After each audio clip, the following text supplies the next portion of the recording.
Good afternoon. Good afternoon. Is it just you and I, or did I join? Well, I'm in Idaho, so yeah, so far. This is Dick File. Can you hear me? Yes. Oh, okay, good.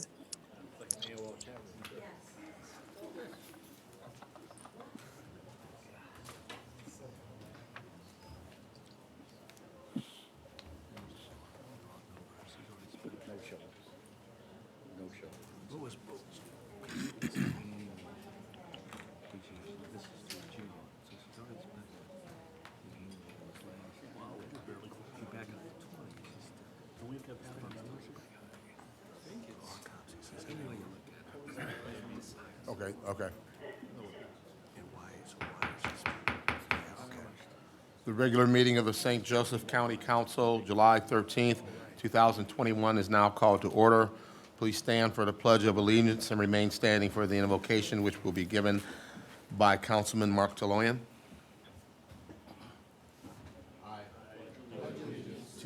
To the flag of the United States of America and to the republic which it stands, one nation, under God, indivisible, with liberty and justice for all.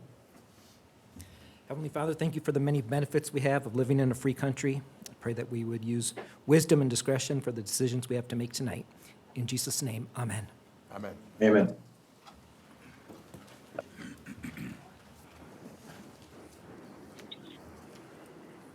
Thank you, Councilman Taloyan. I would like to make a motion to reappoint Corey Nolan to the Emergency Management Advisory Board. Are there any other nominations at this time? Hearing none, do I hear a second? Second. All in favor? Aye. Aye. Opposed? The ayes have it. Corey Nolan is reappointed to the Emergency Management Advisory Board. May I have a motion to approve the minutes from the June 8th, 2021 public hearing? Motion for approval. Do I hear a second? Second. All in favor? Aye. Aye. The ayes have it. The minutes from the June 8th, 2021 public hearing are approved. Report from the county auditor. No report, Mr. President. Thank you, Mr. Hammond. Report from county commissioners. President Morton, esteemed members of council, Andy Castellani, President of the St. Joseph County Board of Commissioners, offices on the 7th floor of the County City Building. Welcome back to many of you. We're glad that we're beginning to get back to some sense of normalcy in the meetings. Just a couple of things. I know we've put some significant resource to upgrade the technology in this room, which has been especially helpful with remote meetings. And we also installed air purifiers in the County City Building, in your conference room, in the Board of Commissioners conference room, to further reduce the risk of passing along all airborne diseases. So these are some of the steps that we're taking to keep us safer as we begin to get back to normal. But just want to give you that brief update. Thank you. Thank you very much, Commissioner. Report from any council special committees. Hearing none, next on the agenda, first reading. Clerk, will you please read Bill number 7121? An ordinance of the St. Joseph County Council increasing the St. Joseph County innkeeper's tax from 6% to 8% and spelling out how those funds should be allocated to help develop, produce, enhance tourism, stimulate economic growth, and create jobs in St. Joseph County. Petitioner Petitioner is the South Bend Regional Chamber of Commerce. Thank you. Bill number 7121 is assigned to the Budget and Administration Committee. Bill 7221, Fourth Amendment to the St. Joseph County Police Retirement Plan. Petitioner Sheriff. Bill number 7221 is assigned to the Human Services Criminal Justice Committee. Bill 7321, an ordinance approving the petitioner for a special use filed by the University of Notre Dame du Lac for property being located at 17526 Douglas Road and adjacent unaddressed parcel to east. Petitioner, University of Notre Dame. Bill number 7321 is assigned to the Land Use Planning Committee. Bill 7421, an ordinance approving the petitioner for a special use filed by Nativity of the Mother of God Serbian Orthodox Monastery for property being located at 32725 and 32787 Early Road. The Petitioner, Nativity of the Mother of God Serbian Orthodox Monastery. Bill number 7421 is assigned to the Land Use Planning Committee. Bill 7521, an ordinance amending and supplementing Title 15 Land Usage, Chapter 154, Planning and Zoning of the St. Joseph County Code as amended for address and unaddressed property totaling 5.76 acres located at and abutting 17911 Turner's Drive, South Bend, from C Commercial District, Site Plan Specific, to C Commercial District, not Site Plan Specific. Petitioner, All Secure Self-Storage LLC. Bill number 7521 is assigned to the Land Use Planning Committee. Bill number 7621, an ordinance of the St. Joseph County Council amending ordinance 7913, which established the Public Safety Communications Consortium of the St. Joseph County by modifying Section 3 of said ordinance regarding the composition of the Executive Board as established therein. The petitioner, Peter J. Augustino. Bill number 7621 is assigned to the Human Services Criminal Justice Committee. Bill 7721, resolution of the St. Joseph County Council approving a revised interlocal agreement for the operation of a Consolidated Public Answering Point, PSAP, in St. Joseph County, Indiana, replacing the interlocal agreement adopted by Bill number 41-14. Petitioner, Peter J. Augustino. Bill number 7721 is assigned to the Human Services Criminal Justice Committee. That concludes first readings for this evening. Next on the agenda, we have Bill number 7021. We would like to have first reading and public hearing this evening on Bill 7021. This requires a unanimous vote in favor in order to proceed. Mr. Hammond, will you please take the roll? Sure will. Mr. Krasinski. Yes. Mr. Nolan. Yes. Mr. File. Aye. Ms. Hess. Is she here? No. Excuse me.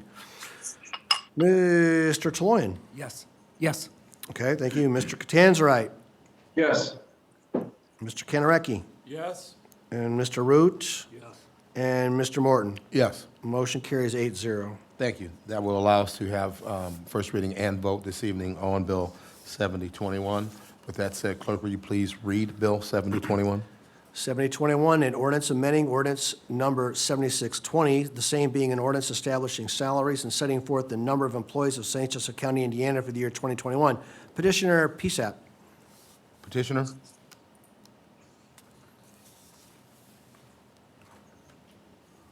Please state your name and address for the record, sir, and you have 5 minutes to address the council. Peter J. Augustino, Deputy County Attorney and Attorney for PSAP tonight, with offices at 131 South Taylor Street, South Bend, Indiana. The ordinance, or the bill number that you have before you, amends the salary ordinance to allow for increased pay for the dispatchers for the PSAP Center. It creates a retention bonus program, and I want to thank Mr. Corey Nolan, who helped develop that with us. And it allows for credit to be given to employees with comparable work history at other agencies. This is all designed to meet the need that we have at the PSAP Center to get employees in place. After several rounds of negotiation with the union during a wage opener in their collective bargaining agreement, and much research done by union members and by the PSAP management, we discovered that we were underpaying compared to local agencies. We wanted to bring pay up on par, and this ordinance does that. And we wanted to also develop a way to keep employees here because there is a shortage across the state for 911 dispatchers, and we're one of the busier centers in the area. So that's what the ordinance does. I'd be glad to answer any questions, and I know Ray Schultz, the director, is online, and I think a union rep is online, and I think there's one here present as well, so. Thank you, Mr. Augustino. Any questions from council for either Mr. Augustino or Mr. Schultz?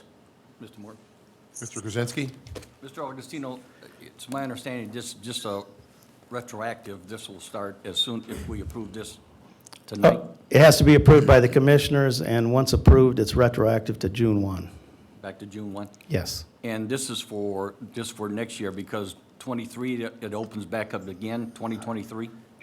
This is for this year, the balance of this year, and then we're going to have to deal with this next year again. Any other questions from council? Hearing none, we'll open a public hearing on bill number 7021. Does anyone wish to speak in favor of this bill? President Morton. Yes. Mr. Schultz? Raymond Schultz, Executive Director at PSAP Office at 5826 Downey Avenue. I express my appreciation to the council for the number of times that we were able to get together and meet at the PSAP Center. Our folks worked a lot of hours, very hard, and time away from their families, and I appreciate all of the council's input in helping come through this. I know that met several times with Mr. Krasinski and Ms. Hess about various staff and their leadership.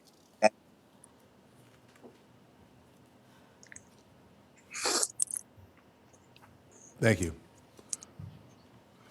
Commissioner? Thank you, Derek Dieter, 1740 Portage Avenue, South Bend, 46616, County Commissioner, District 2. I am totally in favor of this. It's been a long, hard road for the council, working with all your people on that. President Castelny gave me the task of being on the executive board of PSAP, and we've been working very hard to get the salaries up there, but you guys took the lead in that and getting that done with Augustino. Thank everybody at the union over at PSAP, Ray Schultz. They do a phenomenal job working more than 8 hours a day. What they do is, again, I was on both sides of that radio for about 40 years, so I know the stress that goes from them to the policemen to the citizens. So again, I'm totally in favor of it. It's a good step forward, and we're going to continue to work to try to help the funding of the PSAP. So thank everybody for their hard work. Thank you.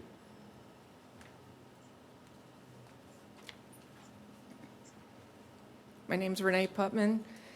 I work at the 911 Center. My address is 5916 Lansdowne Boulevard here in South Bend. I'm also part of the AFSCME Local 164. Over the last several months, Local 164 has met with the County Council and several organization leaders to discuss staffing issues and competitive wages for the St. Joseph County 911 Center. We would like to personally thank the members of the County Council and all the leaders involved for taking time to listen, being patient with us, and offering solutions to the unprecedented events currently taking place. We believe the package presented before you will help ease the burden on the current staff, draw new employees to the dispatch center, and help with overall retention. We would appreciate your continued support and a unanimous vote by passing the package, and are happy to answer any questions anyone may have.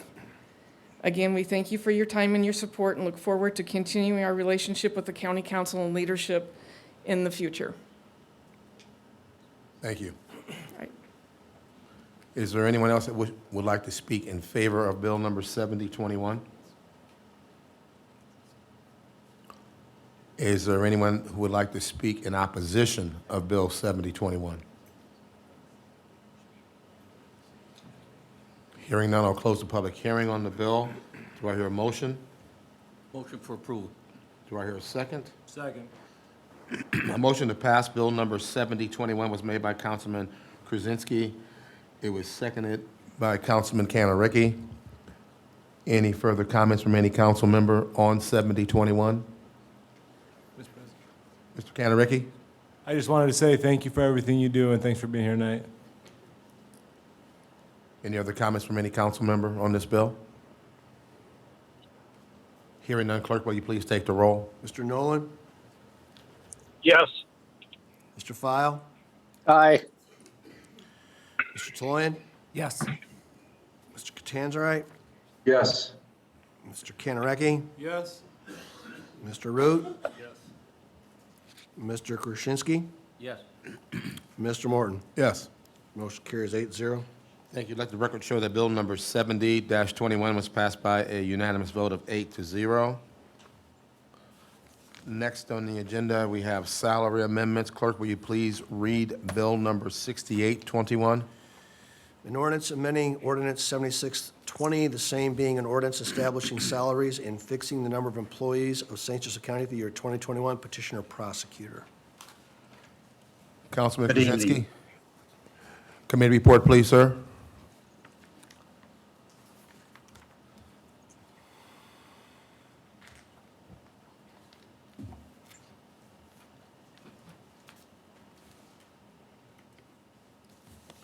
I'm sorry. Councilman Krasinski, committee report, please.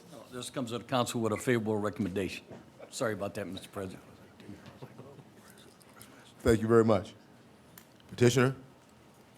Good evening, Bob Reisenhuber with the Prosecutor's Office with offices on the 10th floor of the County City Building. We are requesting a transfer of $25,000 from the Deputy Prosecuting Attorney line to the intern part-time line. The transfer is needed to help alleviate the fact that there are currently 6 Deputy Prosecuting Attorney open positions from a budgeted 23, which leaves 17 currently on staff. The open positions will be 7 effective 7/23/21, leaving 16 on staff, or 30% short from our budgeted levels. We're asking law students to help this summer, and there isn't enough in the part-time line to pay the fees. We will hire 3 law school students at $16 an hour and 1 law school graduate at $26.50 per hour. There's no increase in headcount or costs resulting from the transfer. Thank you. Thank you, Mr. Reisenhuber. Any questions from council? Hearing none, we'll open a public hearing on bill number 6821. Does anyone wish to speak in favor of this bill? Does anyone wish to speak in opposition of the bill? Hearing none, the public hearing is now closed. Do I hear a motion on 6821? Push for passage. Do I hear a second? Second. A motion to pass bill number 6821 was made by Councilman Catanzarite, and it was seconded by Councilman Kanaricki.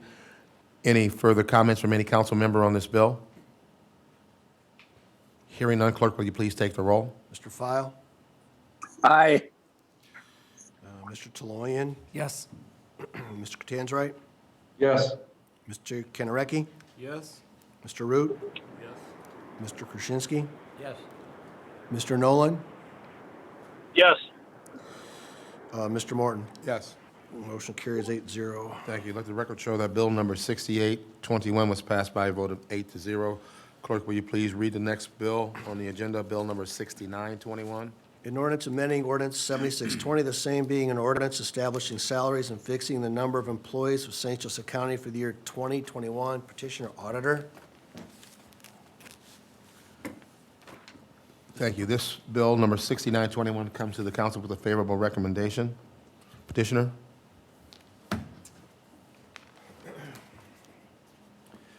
Mike Hammond, St. Joseph County Auditor with offices on the 2nd floor.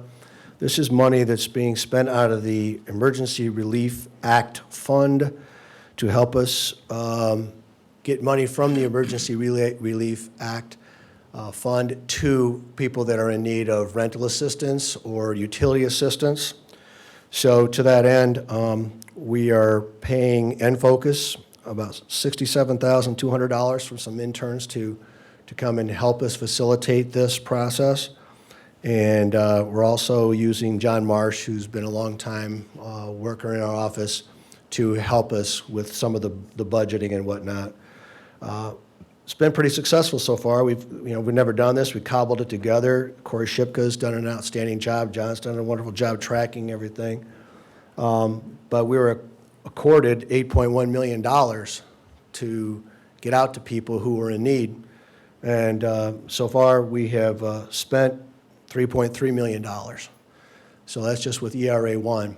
So we had a lot of help from a lot of not-for-profits, these sub-recipients, folks like Real Services and Catholic Charities and and several others who've been helping us reach these individuals. City of South Bend's been instrumental also, so we're pretty happy with how things are going, and hopefully we can, by the end of the year, get all this money out to folks that are really deserving it. So I ask for your approval of this. Thank you very much. Any questions from council for Mr. Hammond? Thank you, sir. We will now open the public hearing on Bill number 6921. Does anyone wish to speak in favor of this bill? Does anyone wish to speak in opposition of the bill? Hearing none, I'll close the public hearing on Bill 6921. Do I hear a motion? Move for passage. Do I hear a second? Motion to pass Bill number 6921 was made by Councilman Kanaricki. It was seconded by Councilman Krasinski. Any further comments from any council member on this bill?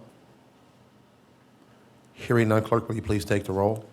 Mr. Taloyan? Yes. Mr. Catanzarite? Yes. Mr. Kanaricki? Yes. Mr. Root? Yes. Mr. Krasinski? Yes.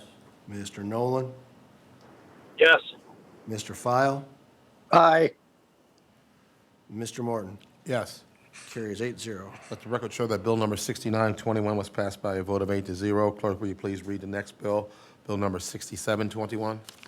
An ordinance amending ordinance 7620, the same being an ordinance establishing salaries and fixing the number of employees for St. Joseph County for the year 2021. Petitioner Sheriff. Mr. Krasinski, committee report, please, sir. President Morton, this comes to the council with a favorable recommendation. Thank you very much. Petitioner? Stephen Nguyen, Executive Officer for the Sheriff's Department, 401 West Sample Street is our office. This is a domestic violence grant that's multi-year. In that grant, it allows us to recoup the salary of one of our officers, which she's a seasoned domestic violence investigator. She'll be working with the social worker to extend services to domestic violence victims. Thank you. Any questions from any council member on 6721? Hearing none, I'll open the public hearing on the bill. Does anyone wish to speak in favor of this bill? Is there anyone who wishes to speak in opposition of the bill? Hearing none, I'll close the public hearing on 6721. May I have a motion on the bill? Move passage. Do I hear a second? Second.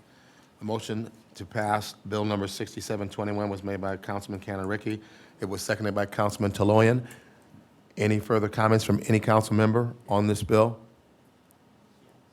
Hearing none, clerk, will you please take the roll? Mr. Catanzarite? Yes. Mr. Kanaricki? Yes. Mr. Root? Yes. Mr. Krasinski? Yes. Mr. Nolan?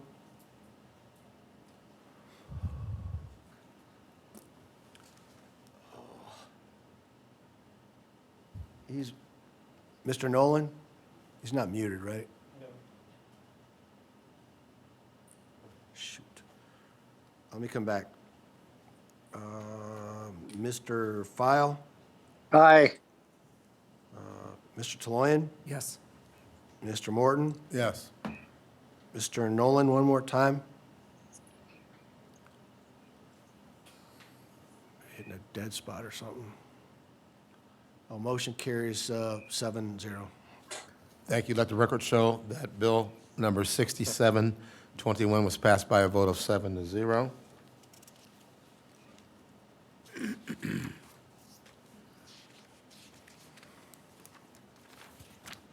Next on the agenda, we have public hearing and public comment on fiscal matters.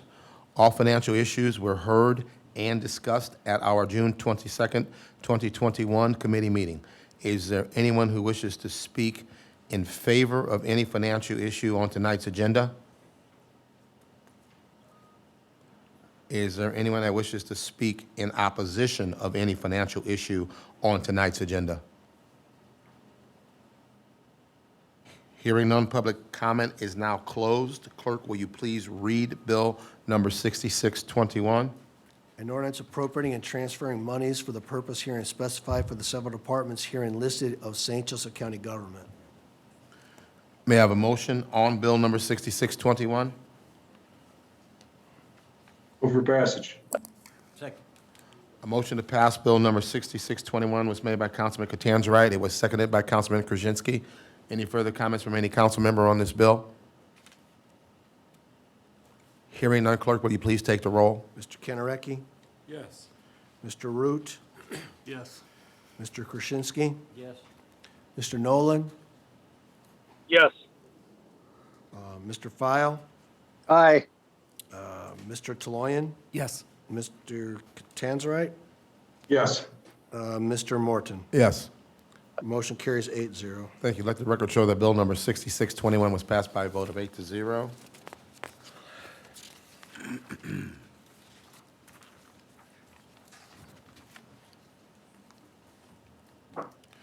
Clerk, will you please read the next bill? Bill number 6321. An ordinance of the St. Joseph County Council amending ordinance, I don't know what, 20? The 2021 salary ordinance for appointed officers and employees for all departments of the county, providing a COVID-19 hazard pay stipend to qualifying county employees, Superior Court employees. Petitioner, Superior Court. Thank you. Bill number 6321 comes to the council without a recommendation. Petitioner? Good evening, President Morton, members of the council. I am Elizabeth Hurley, Chief Judge of the St. Joseph Superior Court. Office is located at 129 South Main Street in South Bend.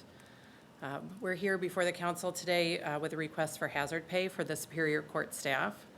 As you know, I'm sure the Superior Court remained open during the majority of the pandemic year, really pretty much all of it, for some courts.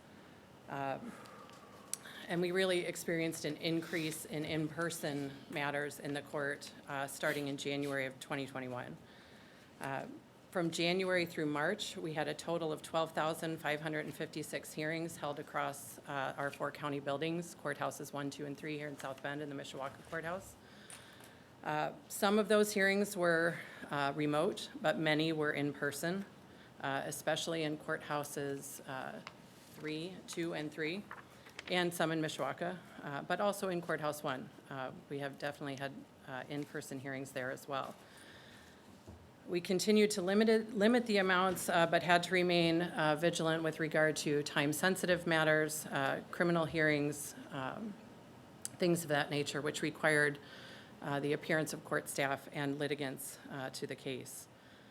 We did encourage staff to work from home whenever possible. We staggered shifts, reduced the calendars as much as we could, but we did require staff to be in person for either a portion of the day or a portion of the week, a portion of each day or a portion of days during the week, and work from home for the rest of the time. We were in very regular contact with the public, direct contact. We were provided with, and the staff was provided with adequate PPE while working in the building in person. But again, we did have that regular contact with the public. Our staff was responsible for cleaning our workspaces, both our personal workspaces and the spaces that were used by the public. And so obviously, contaminants that we're unaware of or COVID exposure that our employees would have been unaware of, they were responsible for cleaning and making sure that the spaces were sanitized for the next group of people to come in. Starting in March, our jury trials resumed. We were holding bench trials prior to that time, but couldn't hold jury trials pursuant to Supreme Court ordinance. But starting in March, we've gone back to jury trials. We've had many, many jurors in our building starting in March. Again, that constant contact with our staff and the public as a result of that. So for those reasons, we're asking for hazard pay for our employees for the time that they've spent working with the public during and throughout the pandemic. Thank you. Thank you. Any questions from council for the judge? Mr. President, Mr. Root. did the court employees receive the 2020 COVID hazard pay? No. Okay. So this is our first request for that. Pardon? They did not before. They've not been before you before. Right. Any other questions from any council member for the judge? Mr. Krasinski? Judge, these figures that you gave us, this is Yes. from 21 or? Correct. That's starting in January. The hearings from January through March are the hearings listed, and then you have a breakdown of the jury trials that were done from March through May.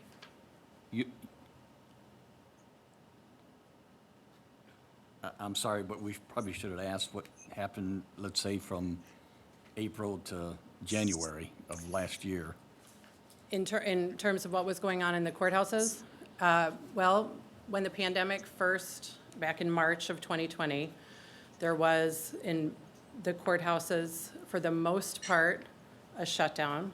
However, the criminal judges were coming in weekly, 1 day a week, to do video hearings with the jail.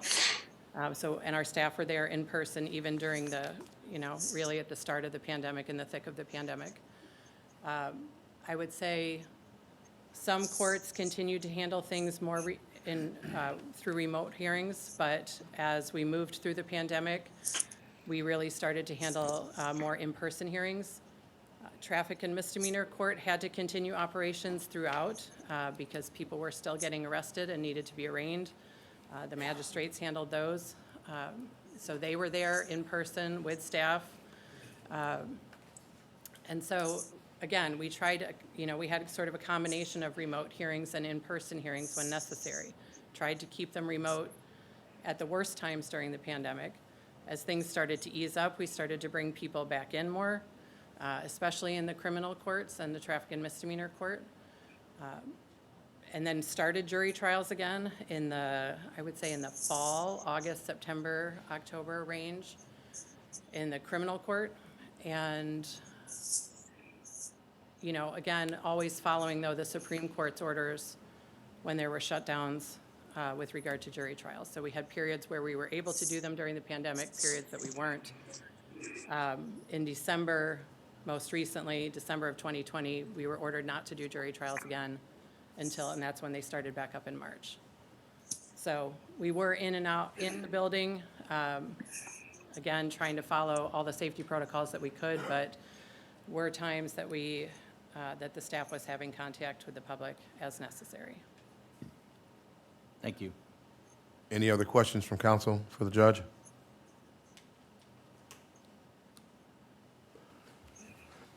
Mr. Canaricki? Thank you. Just kind of off of Councilman Root's question, why didn't you petition last year? Well, I think last year we sort of made a decision that we weren't going to because we weren't doing jury trials for a while. And, we were trying our best to do remote hearings.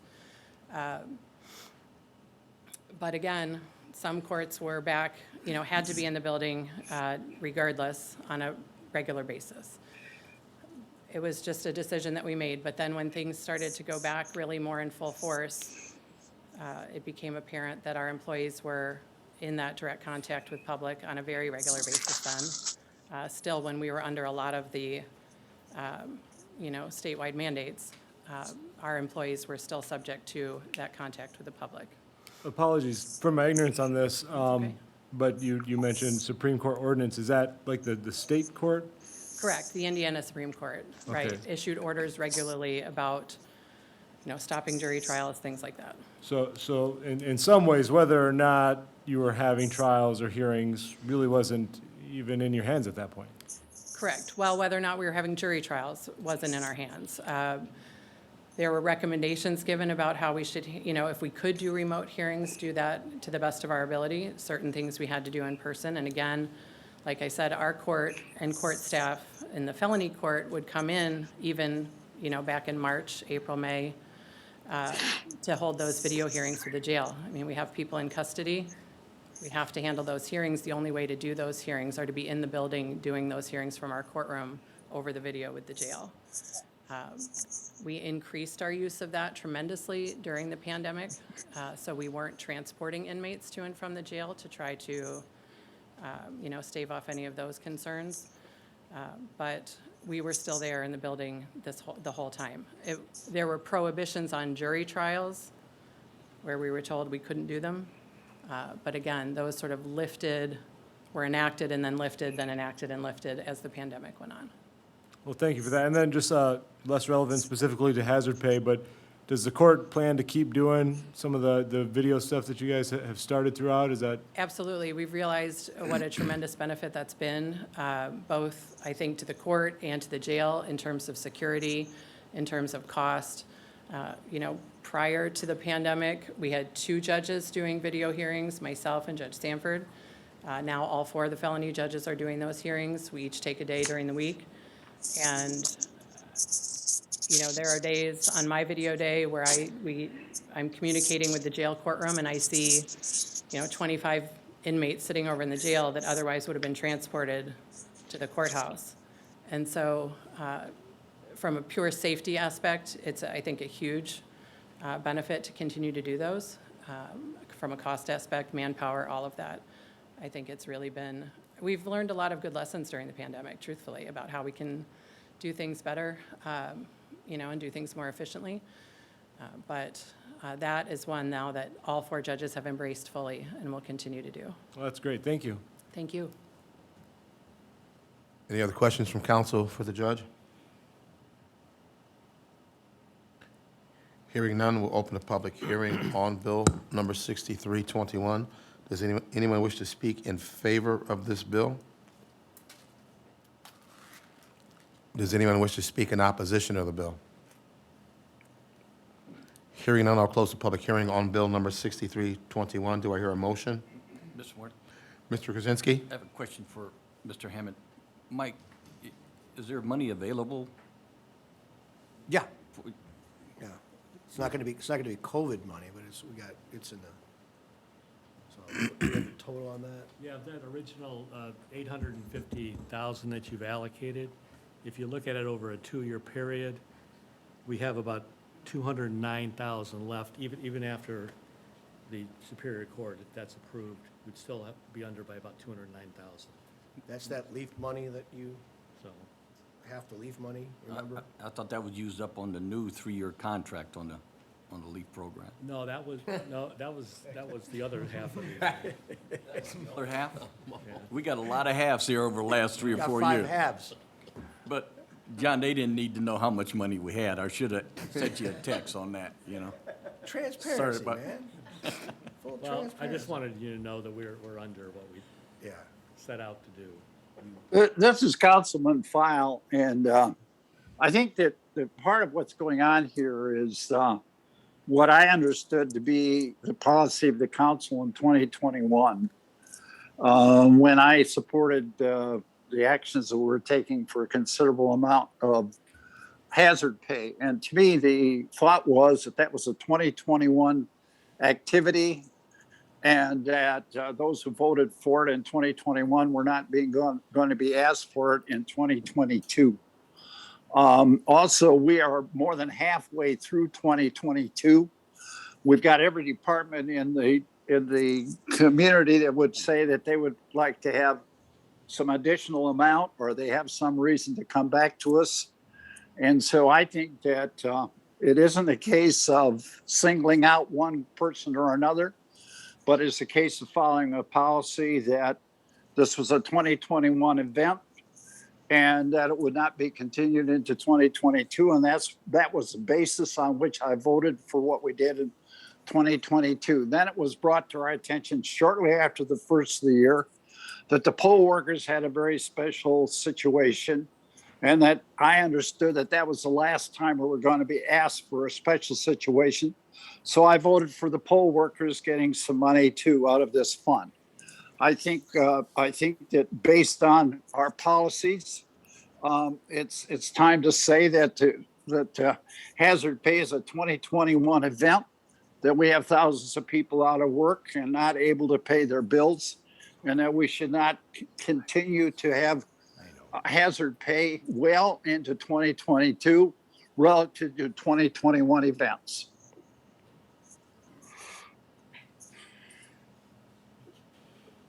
Any other comments from any council member on 6321?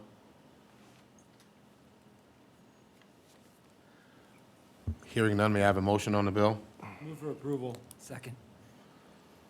A motion to pass Bill number 6321 was made by Councilman Kanaricki. It was seconded by Councilman Taloyan. Any further comments from any council member on 6321? Hearing none, clerk, will you please take the roll? Mr. Root, Yes. Mr. Krasinski,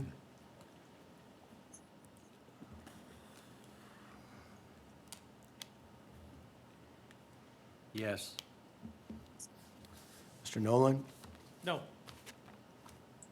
Mr. File, No. Mr. Taloyan, Yes. Mr. Catanzarite, Yes. Mr. Kennerecki, Yes. Mr. Morton. Yes. Motion carries 6-2. Thank you. Let the record show that Bill number 6321 was passed by a vote of 6-2. Next on the agenda, land use planning. Clerk, will you please read Bill number 6121? And 6121, an ordinance of St. Joseph County Council amending Chapter 92, Consumers Fireworks, Restrictions of the St. Joseph County Code. Petitioner Corey Nolan. Thank you. Mr. Nolan, committee report, please, sir. Mr. President, this bill comes to the full council with a favorable recommendation. Thank you very much. Mr. Nolan, petitioner. Yes, this bill was brought here in order to, the first part is to align the county fireworks ordinance, the times of the day that they are allowed with the state statute, which we were out of compliance with. And then the second change is the acreage of when you're allowed basically a variance to be able to have the fireworks at any time that you want, as opposed to just the days that are limited in the ordinance there. There's current ordinance has a 5-acre limitation, and this would remove that. So the limitation would apply to everyone. Thank you. Any questions from any council member for Mr. Nolan? Hearing none, I'll open a public hearing on Bill 6121. Does anyone wish to speak in favor of this bill? Yes. Dave Sharon, Fire Marshal with Clay Fire, 18355 Auten Road, South Bend, 46637. We were in support of this. We had concerns about the 5-acre exemption back a number of years ago when we were trying to realign the fireworks ordinance, but we still receive many calls from folks who say, I thought there were certain days and nights, because 5 acres, there's not many spaces with 5 acres that don't have people living on the fringes. So there's nothing to celebrate after those times, especially the 11 o'clock and midnight times. That just ends up being disrespect of your neighbors. So we are in constant support of this particular ordinance. Thank you very much. Michael Anderson. My address is 51608 Summerhill Drive, Granger, Indiana, 46530. And my thanks to Councilmember Nolan for advancing this bill. When I contacted him expressing the frustration and anger arising from the abuse of this ordinance as it was then in effect. I live directly to the west of the property where this has been occurring. Comes in over a pond, and they're shooting off mortars, cherry bombs. I mean, these are commercial-grade fireworks, like you use down here at Kowaleski Stadium, that are being shot off pretty darn close to my backyard. They do it in the morning, they do it at night. 2 weekends ago, they were doing it till 1:30, 2 o'clock in the morning. I am a Irish hillbilly, and my wife has actually had to physically restrain me from going out to confront these people. I went out one time, and a police officer pulled me back.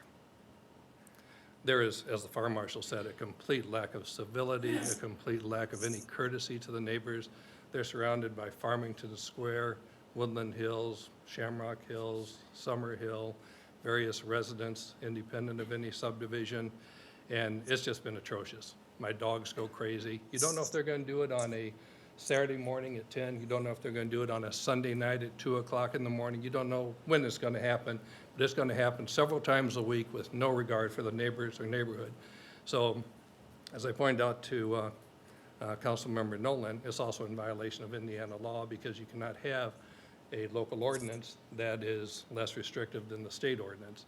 So for those reasons, along with the fact maybe 100 years ago, 5 acres was a lot. 5 acres is nothing anymore, and it's just created great distress among the people, probably thousands of us that live in the neighborhood.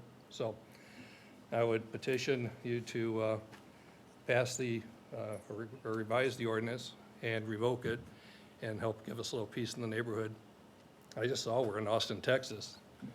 House was burned down by some people like this that were shooting off fireworks, and it went over to the neighbor's house and lit it on fire. And I read it and I said, I hope like hell they burn their own house down, but that's a different matter.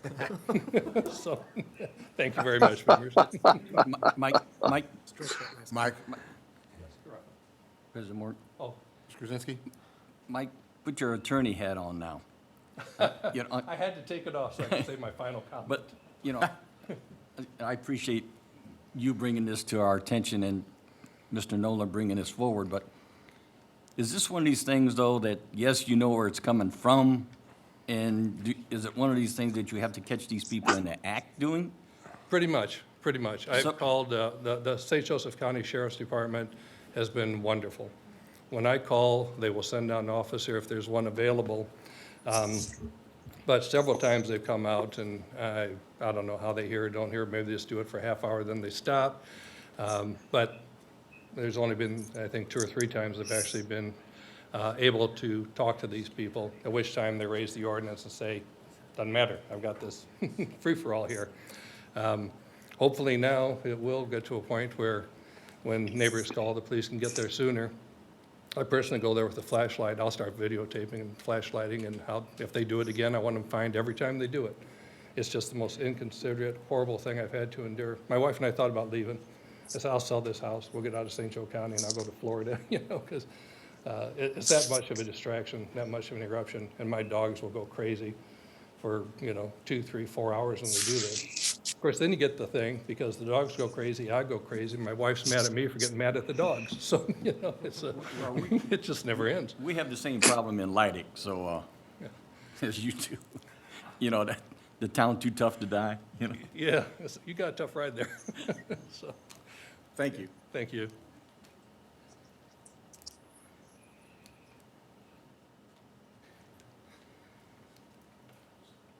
You're still looking for people in favor of this? Yes. My name is Ed Hardig. I'm a homeowner, live at 16700 Adams Road, Granger, Indiana. This would be on the south side of where the Knollwood is located, between Filbert and Grape. And I've lived there for many, many years. And I have been blessed most weekends with noise from fireworks beginning about 10:30 to 11:30, if you're lucky you fall asleep, 12:30, 1 o'clock, 1:30. You don't know when it's going to happen. We no longer have a dog. They ran away. When our daughter's dog comes and stays, he's under our bed, which makes everybody uncomfortable. I don't know the people personally, but I know neighbors from Woodland Hills who have gone to the home. And frankly, this particular couple don't seem to care. I don't know what's happened to civility, but that's just the way it is. When Chief Sharon called a minute ago, and he expressed guys like me living on the fringe of people who don't really care about what happens with their neighbors and how the neighbors are reacting. You know, you try to get along with people and be at least a little bit considerate. So what they're doing is just plain wrong. It's just plain wrong. It's just plain wrong. So I ask you to support unanimously, if possible, this ordinance amendment. Thank you. Thank you.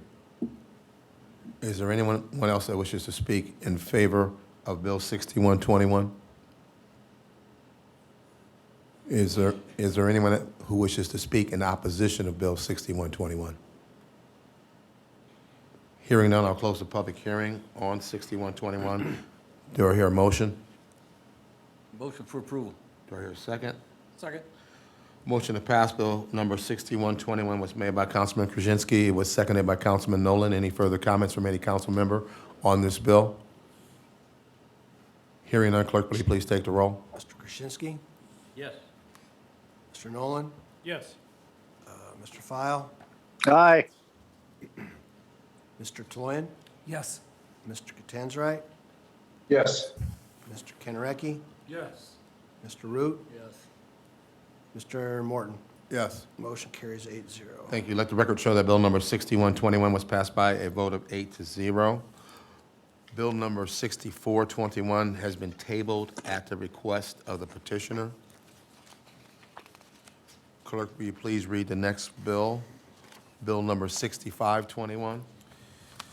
An ordinance to vacate a public way or public place located wholly within the unincorporated portion of St. Joseph County, public way or public place located at that 735 segment of Necar Road, the center line of which is the north line of the southeast quarter of Section 20, Township 36 North, Range 3 East, beginning at the northwest corner of the southeast quarter of said section and extending 735 feet east along the north line of the southeast quarter, Section 20, Township 36, Range 3 East. Petitioner, RRG Farms, LLC, 17400 Necar Road, Bremen, Indiana.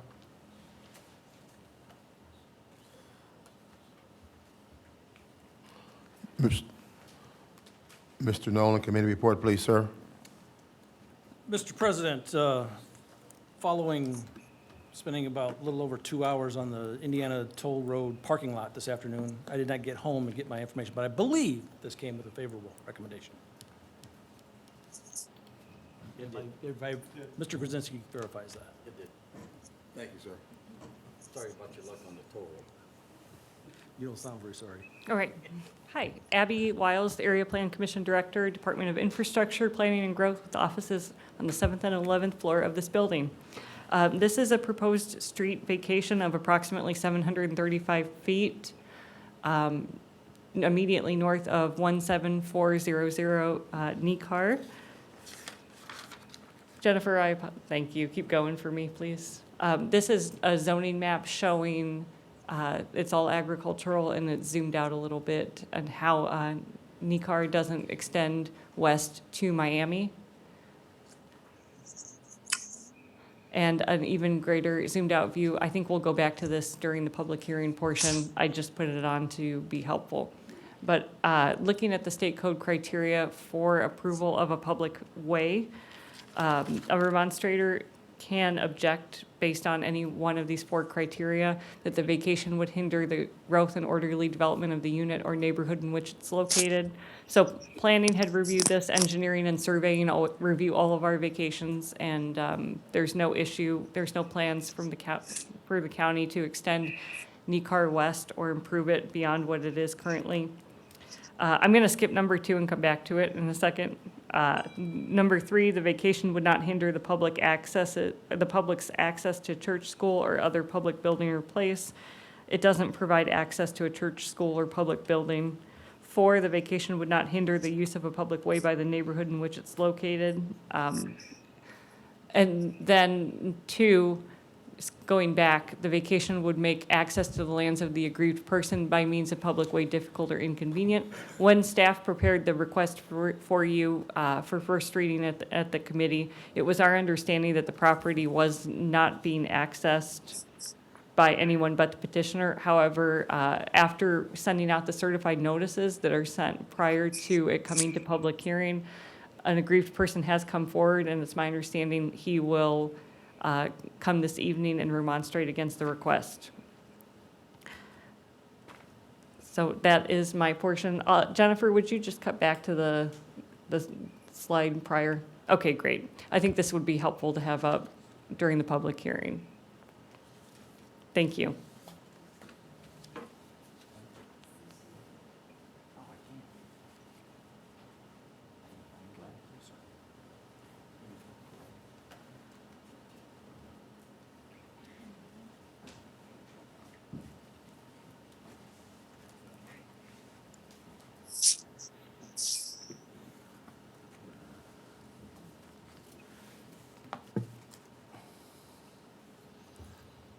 May I proceed? Yes, sir, I'm sorry. Peter J. Agostino, attorney at law with offices at 131 South Taylor Street, South Bend, here on behalf of the petitioner. I think one point of order, and correct me if I'm wrong, Abby, but the area plan did recommend this, is that correct? Yeah, sorry about that. So area plan had initially put forward the request without any objections. After sending out the notices, it's come to light that one of the neighboring property owners has stated that he is using the portion to be vacated to access his property. It's not his sole means of access. He also has an access on Osborne Road. I apologize, I'll come up. Here, this is what's being vacated, and then the other access is coming up from here. So this property owner has come forward since getting notice. Sorry, Pete. And that was not information that we had prior to today. Abby? And would that property owner that's coming forward, would they gotten a notification? No, our procedure is to send notification of this hearing via certified mail for the public hearing, not for first reading or committee. So the first notice that they received was the hearing tonight. For today, okay. Correct. Thank you. Thank you, Abby.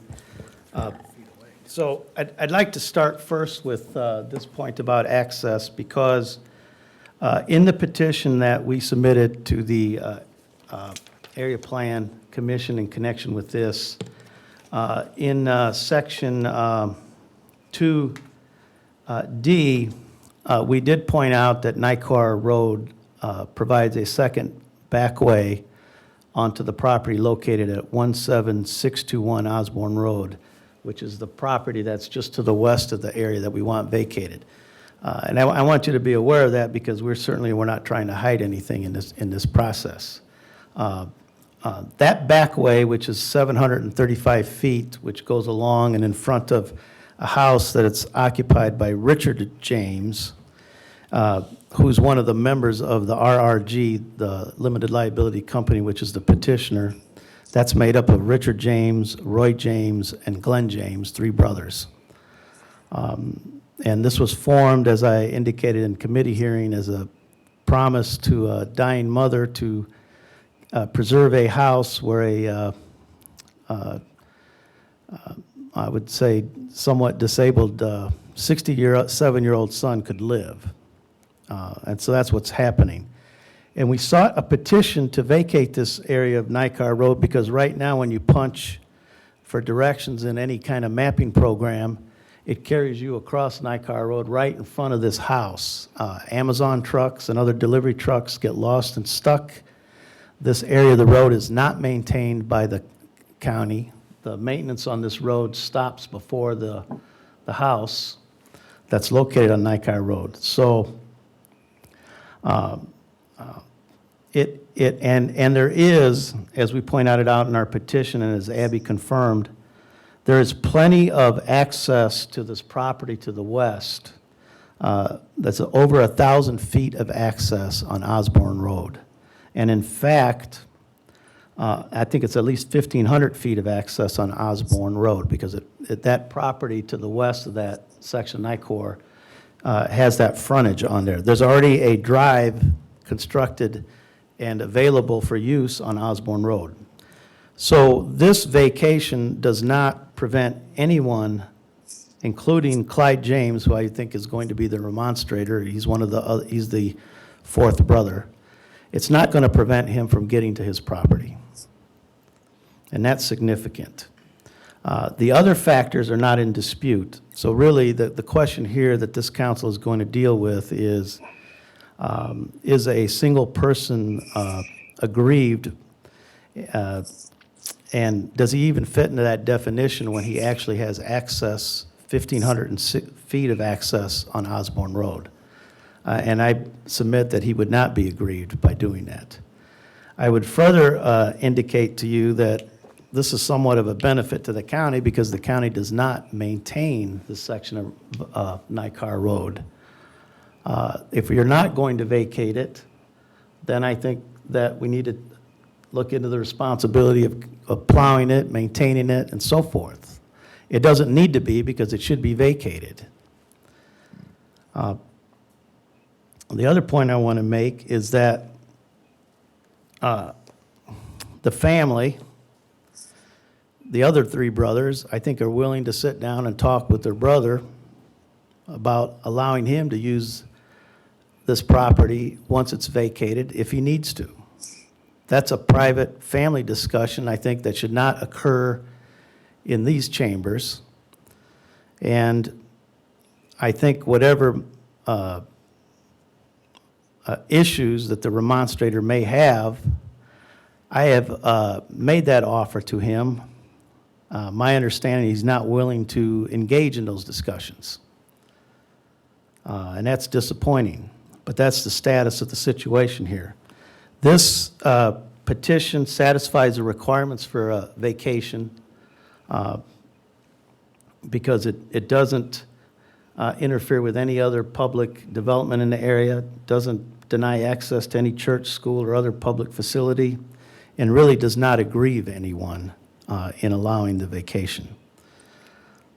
And so for those reasons, I would ask the council to approve the vacation of the section of Nycar Road, the 735 feet noted in the petition. Thank you. Thank you. Any members of council have any questions for the petitioner? I have a question. Mr. Toyan? Mr. Augustino, would the correct legal solution be an easement for the fourth brother, Clyde James? No. What type of agreement would need to be in place to allow him to have access? I think that we could create a license for him to A use. license? Yes. Thank you. Any other questions from any council member for the petitioner? Hearing none, I'll open the public hearing on Bill 6521. Oh, I'm sorry, unless, I know there's family members are here. I don't know if they're going to come up and talk. well, yeah, they can come up when I ask for anyone in favor or against. Yes. So at this point, does anyone wish to speak in favor of this bill?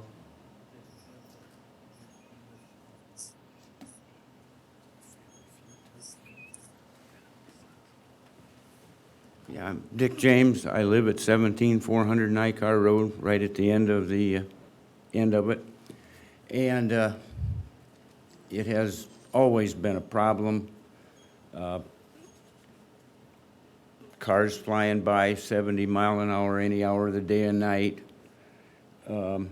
Trash being dumped. We've had burglary. They have parties, bonfires back there.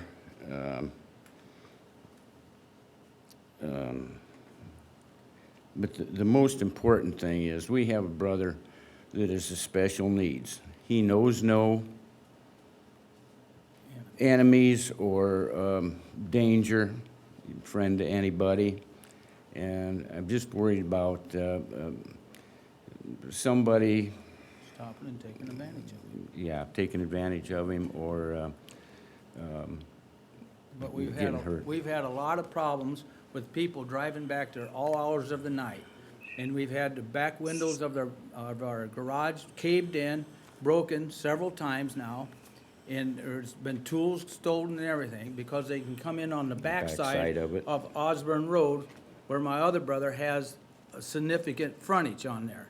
They come in on the backside, and where the barn and the house and the buildings are set, you can't see them come in there. And they park there, and we picked up trash and cigarette butts and everything where they park behind the barn along that gravel road, that old dirt mud road that we're trying to get vacated. We're trying to keep people out of there because my brother Dick here is in his 70s, and I have a special needs brother, and it's just too much of a problem anymore. And we'd just like to get this vacated, where we can put a gate up there to stop the people from coming in there at all hours of night. That's, Sir, can you please state your name and address for the record? I'm Glenn James, and I live at 17396 Osborne Road. I bought the farm with my brother Dick and my brother Roy. All right, thank you. You need to say anything No, else? I pretty well covered it. Thank you very much. Is there anyone else that wishes to speak in favor of this bill? Is there anyone that wishes to speak in opposition to the bill?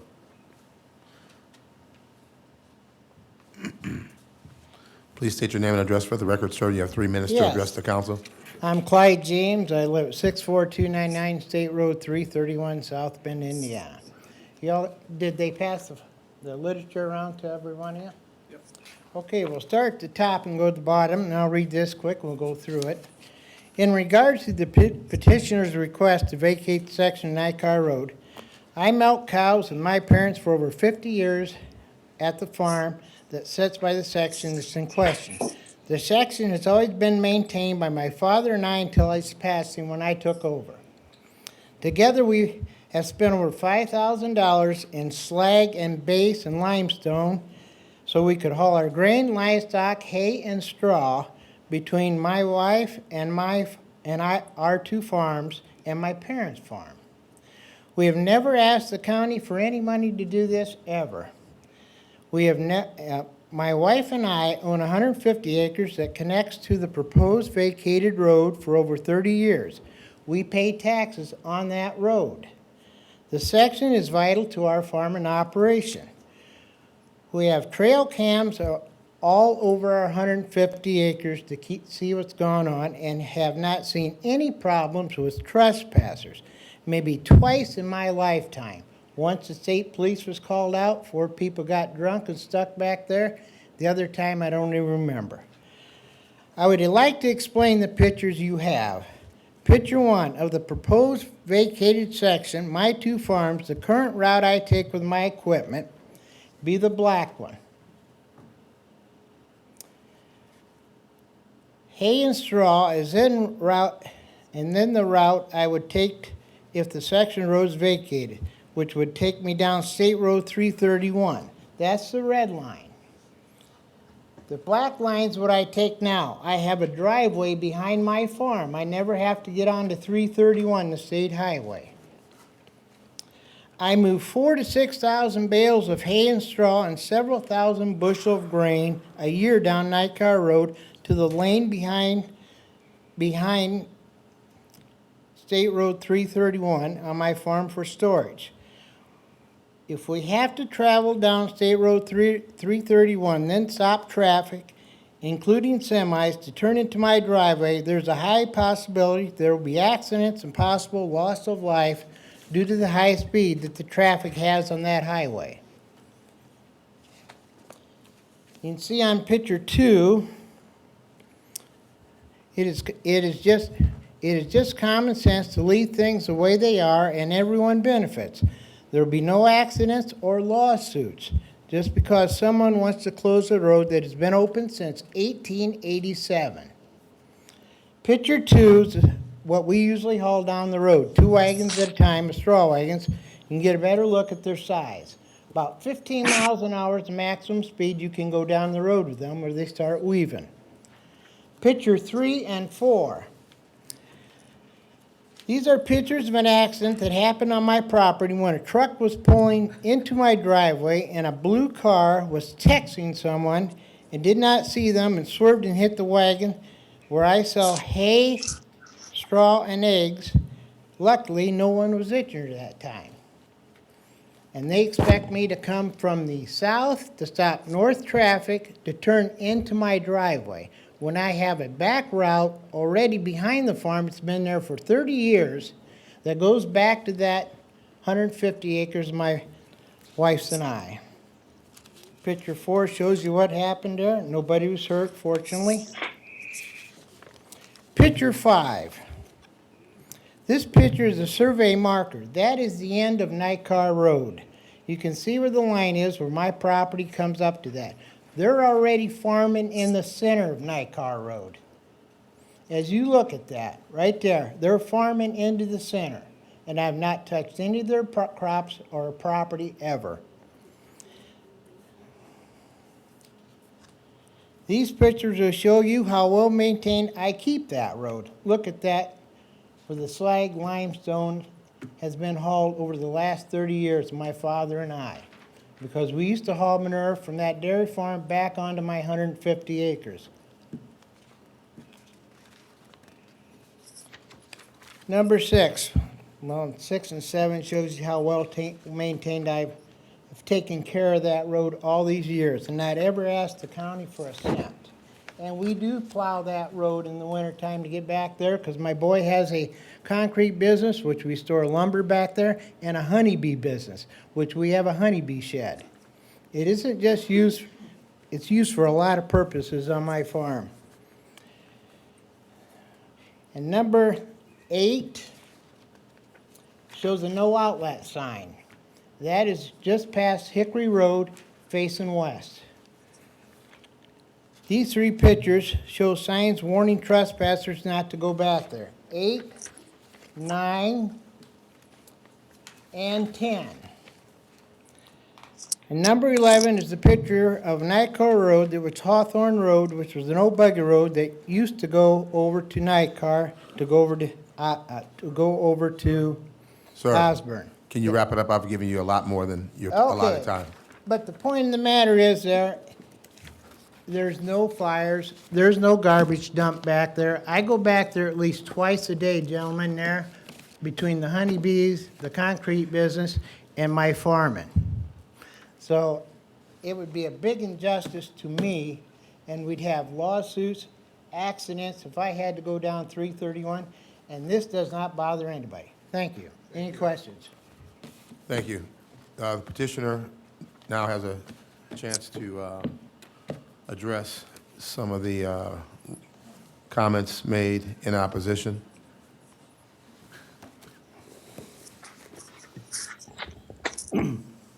I'd like to ask some questions to Mr. Glenn James in response to the points made by Clyde James. First of all, Glenn, can you explain this supposed issue of safety in using 331? I use it all the time to run up and down with my farm equipment. I got big farm, combines, tractors, semis, and he's talking about turning in his driveway. He's got an egg produce business that people turn off at 331 into his driveway and back out onto 331 all day long. He sells eggs, hay, and straw off of that right on 331. I use 331 all the time for my farming operation. Okay, is there any reason that you see practically that he cannot use Osborne Road to access the property? No, I use it all the time. I gotta go down to 331, I gotta go to Osborne Road, clear to Miami, clear back to New Road to come back around. And when you use Osborne Road, are you using it with heavy farm equipment? Yes. Okay. I have some of the bigger farm equipment in the area, sir. All right, and with respect to the issues that you have relayed to this council, are those things that you personally witnessed and experienced? Yes, sir. Okay. And do you believe that vacating Nightcar Road would in any way prevent your brother Clyde from getting to his property? No. He can go right down 331, half mile to 3/4 mile from his house, turn on Osborne Road, and go down about a half mile, and there's his road. And does he have an access from Osborne Road existing right now? Yes, he just poured a concrete drive into it. He put a culvert in and poured a 20-some foot wide culvert drive where he can get onto his property off an Osborne Road. Okay, thank you. The only thing I would like to add is that I really think that while Mr. James has done a nice job of putting a list of items together, Mr. Clyde James that is, none of them really address this key issue is whether he's aggrieved. There may be sentimental, there may be other things to argue about, but at the end of the day, he's able to get to this property 1,500 feet of access off of Osborne, and it doesn't prevent it the kind of issue that he's claiming. And so because he hasn't, as a remonstrator, hasn't shown being aggrieved, which is only 1 out of 4 factors, the other 3 clearly weigh in favor of granting the petition, and I don't think that Mr. James has met his burden of showing that he's aggrieved. So the ordinance vacating Nightcar should be approved. Thank you. Mr. Krasinski? Mr. Augustino. Yes. Mr. James, Glenn, come on up. Back when Mr. James was speaking earlier, he mentioned something about putting up a gate if this was approved. Yes, to keep people coming off of Osborne Road on the lane, that culvert he put in for access, they can drive right back through and come back, and they come back on the backside of that land, that property that we want vacated. They can come on the backside, and where the barn sets and everything, you can't see them. Wouldn't that be dangerous? No. Why would it be dangerous? I mean- There'd be nobody driving on it, then nobody could come through. I mean, it's not lit at night, it's dark, you know, somebody Well, you come put flying down reflector through tapes there. like you got on the side of the semis. But, and the other thing is, by vacating the road, you're not gonna get the random traffic from Amazon and other delivery drivers coming up that road. Mr. President. Mr. Taloyan? Mr. Glenn James, are you willing to give your brother a license to use the road if it's vacated? We can discuss about options on this, yes. Mr. President, I would move that we table this for a month and let the brothers work out a written agreement and come back to us. Second. Can I speak yet before you vote or not? Okay, well, Mr. Canterbury, do you have a comment? I mean, maybe before, well, regardless of if we table it, just because we're all here, is Abby, when I'm looking at like Google Maps, it looks like this road does extend far beyond the point that we're vacating, but your maps don't suggest that it does. What's the disparity? I mean, can we just get the right information to the GPS mapping companies, or? I apologize, I'm having problems with my clicker. Jennifer, would you be able to go back a little bit? Keep going. Yep, thank you. So, Because like if I look at it here on Google Maps, it looks like that, you know, where you can see in the aerial there, that's a road. So that's probably why GPS would be navigating it there, but according to us, it's not a road. the county's right-of-way for NICAR does not extend west of what's shown on the map. So it doesn't connect to Miami. But what's this piece that goes north-south? It's my understanding that's Clyde's Drive on his private farm. And I guess that's just what's confusing, is this calls it a road. This calls that all NICAR Road. Not you, I mean, I'm looking, this is just Google Maps. And that's why navigation is sending people there, because as far as they know, it's a road. So how would the county or GIS like reconcile that? So I would need to talk with GIS and the county engineer in terms of how we get into contact with Google to fix that. I don't know, I can't answer that now. And that's almost a whether or not, or especially if we do vacate this, we got to let them know, I guess. We ought to let them know that it's not a road now. Thank you, that's Yep. all. I'm just curious. Okay, any other questions or comments from council? Hearing none, the public hearing is officially closed, and we do have a motion and a second on the floor. The motion and the second are to table Bill number 6521. That motion was made by Councilman Taloyan, and it was seconded by Councilman Nolan. Any further comments from any council?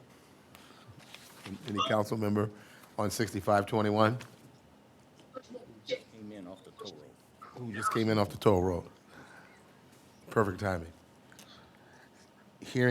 Not hearing any further comments. Clerk, will you please take the roll Mr. on the Nolan. motion to table? Yes, but I did actually have a comment that, you guys understand what the motion, what we're voting on here? Yes. I know The you- gentleman said, just shaking his head no. Go ahead. We explain tabled it. this. I want to make sure I have a full understanding of what's going on here, please.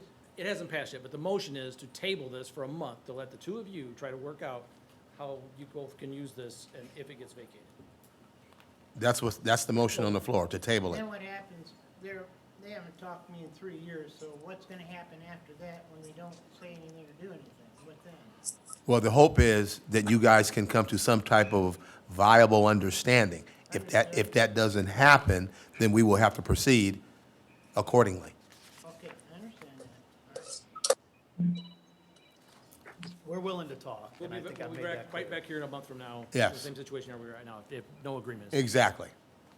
Hey, what's going on? With that said, clerk, will you please take the roll? Mr. Nolan, Yes. No, I did not. Mr. File, Aye. Mr. Taloyan, Yes. Well, Mr. there's something. Catanzarite, Yes. Mr. Kennerecki, Yes. Mr. Root, Yes. Mr. Krasinski, Yes. Mr. Morton. Yes. Motion carries 8-0. Let the record show that bill number 6521 was passed unanimously to table for a month. Next on the agenda is unfinished business. Next is new business. Next is privilege of the floor, limited to 3 minutes to items not on tonight's agenda. Next is a motion to adjourn. Oh, you have something, sir? I'm sorry.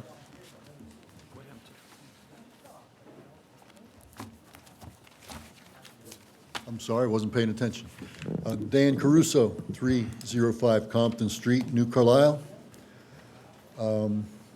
Not unusual that there's not a whole lot with the IEC to comment on tonight, but I hear in the winds there's a talk of this solar farm coming out our way in Olive Township.